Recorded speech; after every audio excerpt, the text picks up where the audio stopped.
Okay, today we're going to take a look at the original giant rotomatics, and I guess in the next video I better show the non-original so you know the difference. But anyway, I'll have to check the date. Back in the 50s or early 60s, whenever these came out, these large, as you can see, they're very large. Here's my hand, and they're giant.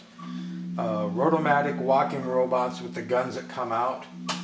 10 heads, 10 arms, 10 bodies, 10 legs, quite heavy.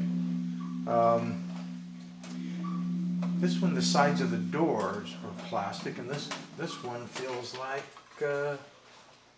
all tin. Yeah, so this has got some plastic. This has got the articulated mechanism, if that shows up at all. It's more complicated gun mechanism. And also you can see that the insides of the doors are all heavily litho. We'll look at that in closer.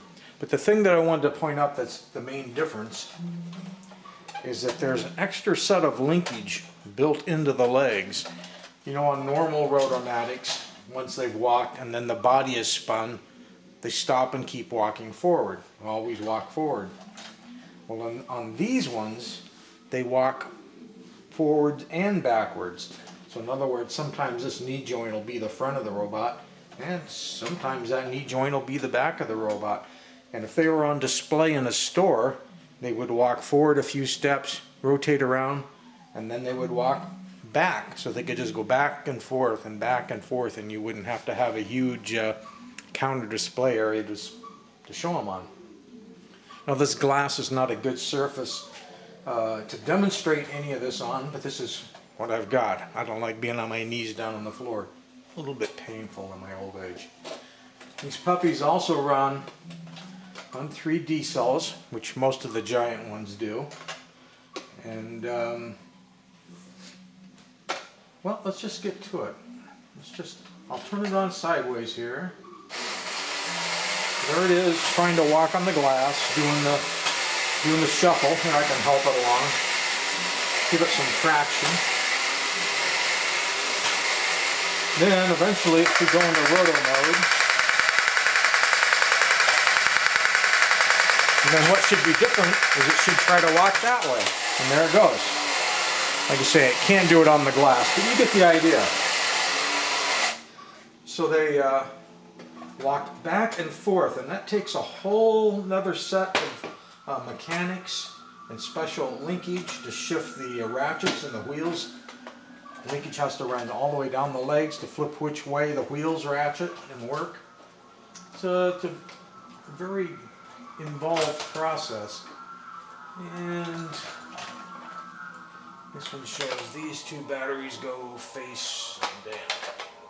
Okay. So here's this guy. Is he on camera? I guess he is. There's a little bit better traction, but still sliding on that glass.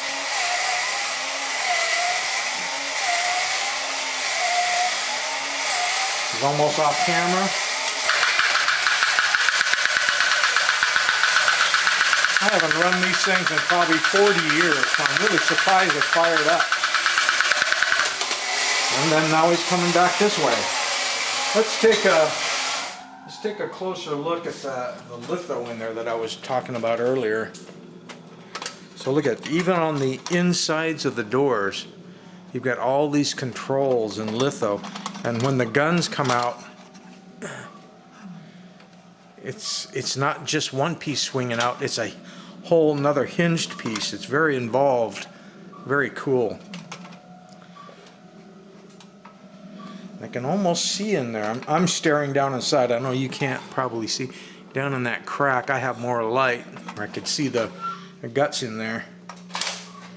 But look at that. Now you can get an idea what I'm talking about. Let's take a look at the other one.